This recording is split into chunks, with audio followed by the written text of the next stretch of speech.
Oppose करती रही। 25 years की है, डॉक्टर होने जा रही है, और उसके बाद उसको उसकी कस्टडी जो थी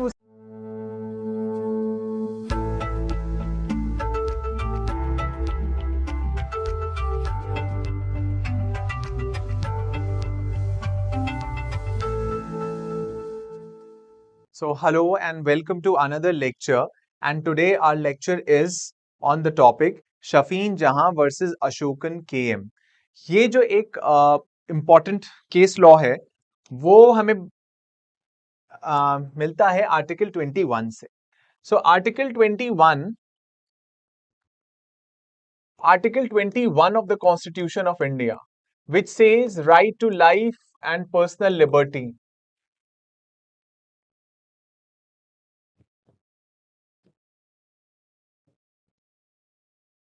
right to life and personal liberty.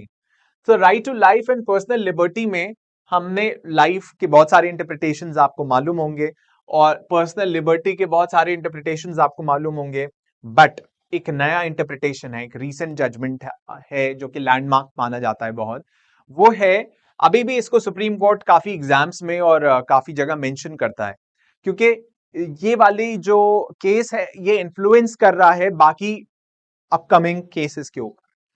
So this involved a question of law of urgent public importance that needs to be decided by the Supreme Court. Okay, personal liberty में जो नया right recognize किया है within the domain of personal liberty was that right to marry a person of your own choice. Right to marry a person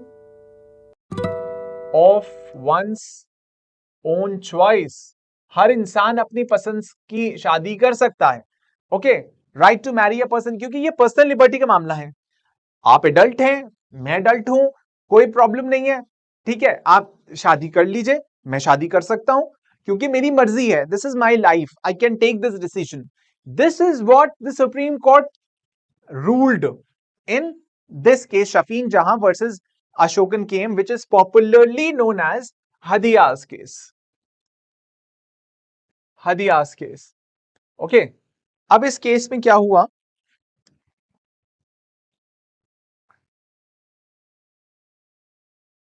देखिए, एक there was a girl and she was a student of homeopathy.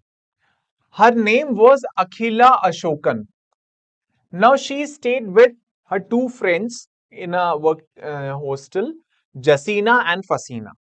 At the age of 25, she married a Muslim man named Shafeen Jahan. It was a love marriage.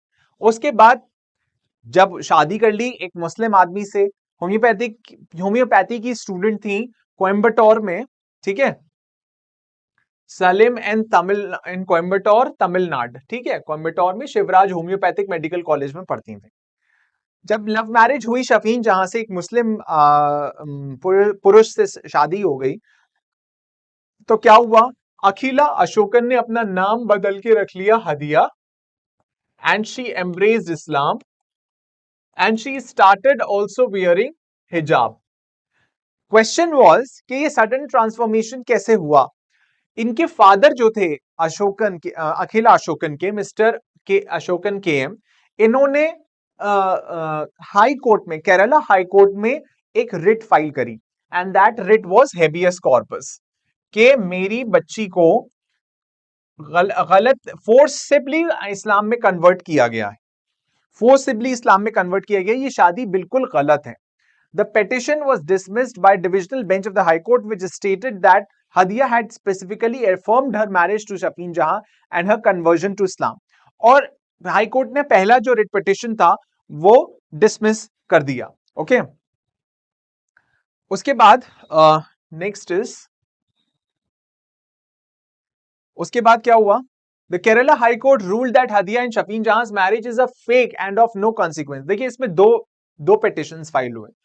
पहला petition जो था, Mr. Ashokan filed the police case with the SP Mallapuram district after learning of his daughter's marriage. He then went to the High Court and filed a habeas corpus case claiming that the marriage was invalid. The petition was dismissed, which is stated that Hadiya had specifically claimed her marriage. Then, on what grounds? On what was the ruling? What was the observation of the Kerala High Court? The Kerala High Court said कि ये बिल्कुल fake है. Okay, after 7 months, then actually the Kerala High Court ruled that the Hadia and Shafeen Jahan's marriage is a fake and of no consequence. After 7 months, Ashokan filed a new writ, habeas corpus case in the High Court. Habeas corpus कब file की जाती है? Habeas corpus तब file की जाती है जब किसी की कस्टडी चाहिए हो, गलत तरीके से किसी के लिबर्टी को कैद, मतलब उनको ये लगा, अशोकन गेम को, मतलब अखिला अशोकन की हदिया के बाप को ये लगा कि इसको गलत तरीके से फोर्सिबली बंद करके रखा जा रहा है, फोर्स करके रखा जा रहा है, तो उन्होंने हेबियस कॉर्पस फाइल कर दी. और हेबियस कॉर्पस ऐसा नहीं है कि सिर्फ स्टेट के खिलाफ हो सकती है. Habeas corpus is one of those writs जो प्राइवेट इंडिविजुअल के खिलाफ भी हो सकती है.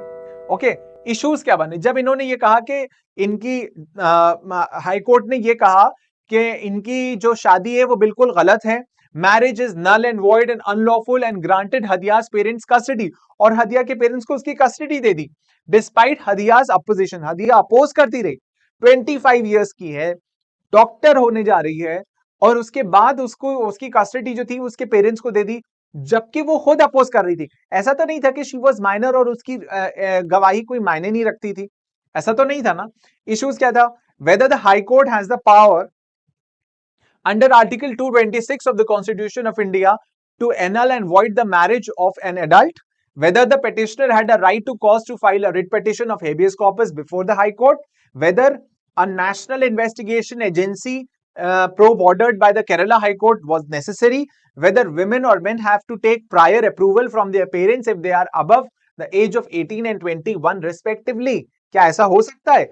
ये सारे इश्यूज डिस्कस हुए. उसके बाद arguments and judgement.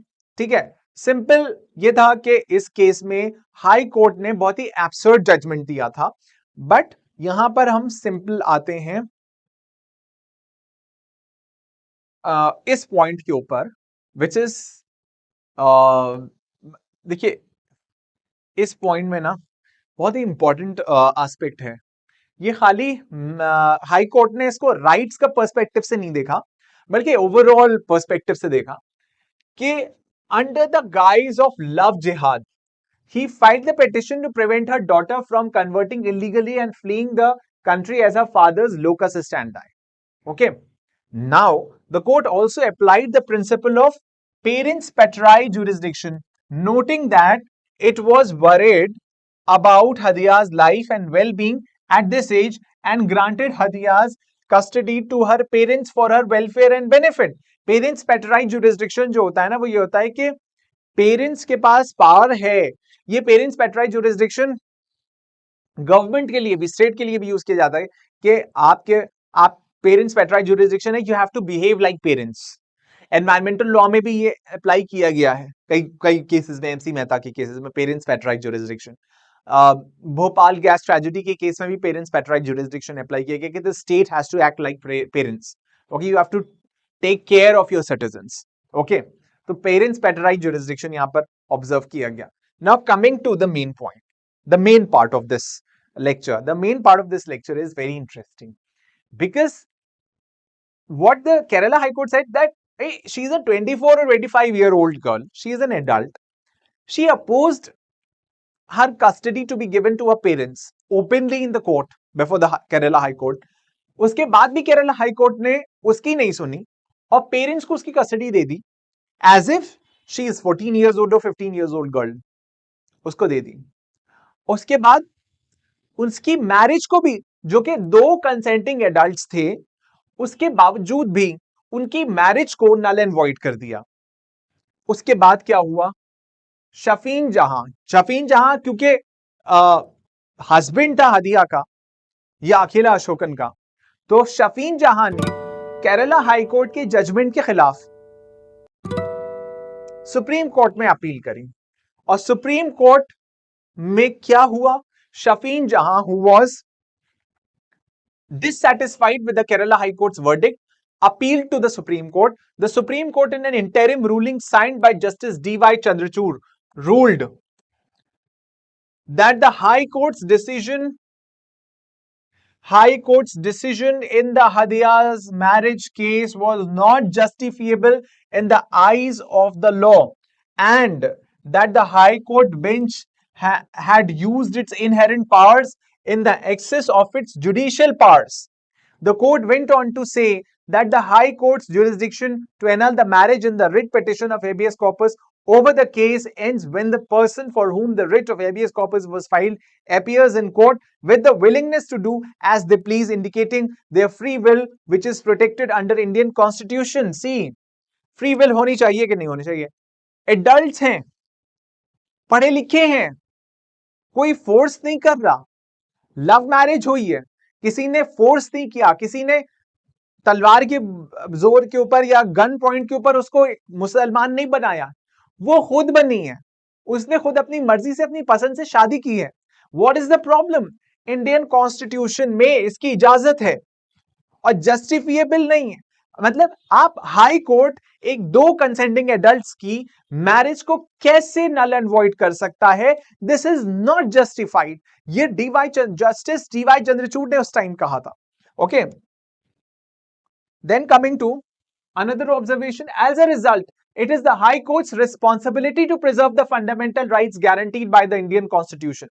As a result, the High Court's decision to annul Hadia and Shafeen Jahan's marriage was contrary to Indian constitutional principles and outside its authority.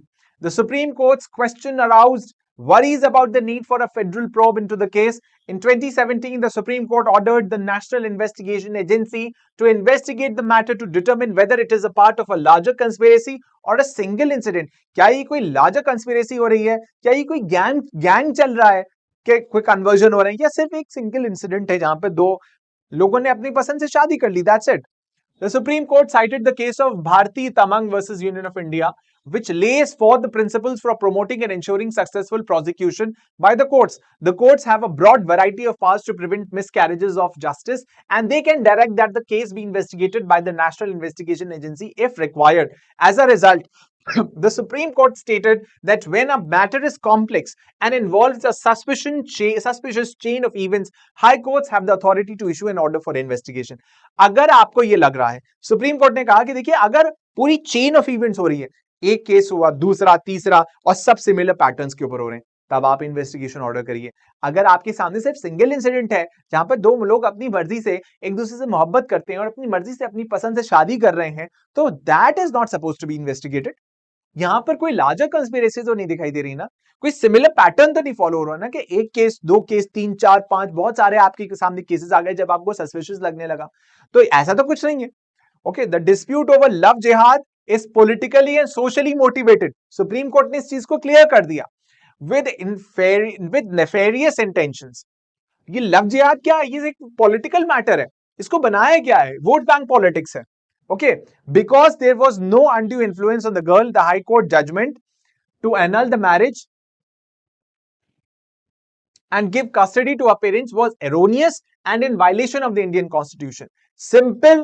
The bottom line is, in this whole issue, the bottom line is that the Supreme Court recognized right to marry a person of one's choice as a fundamental right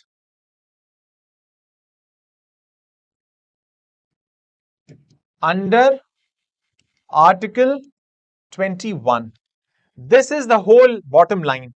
Right to marry a person of, क्योंकि ये वाली जो right था, ये वाला जो judgement था, ये बाकी LGBTQ के राइट्स दिलाने में भी काम आ रहा था. मतलब जब वो नवतेज सिंह जोहर वर्सेस यूनियन ऑफ इंडिया का केस आया तो उसके आर्ग्यूमेंट्स में भी इस केस का रेफरेंस दिया गया था कि right to marry a person of one's own choice है, तो उस ग्राउंड के ऊपर भी इसको लीगलाइज कर देना चाहिए. But that is something we can discuss in another lecture. Right to marry a person of one's choice, fundamental right under Article 21. So that's all about this. Thank you.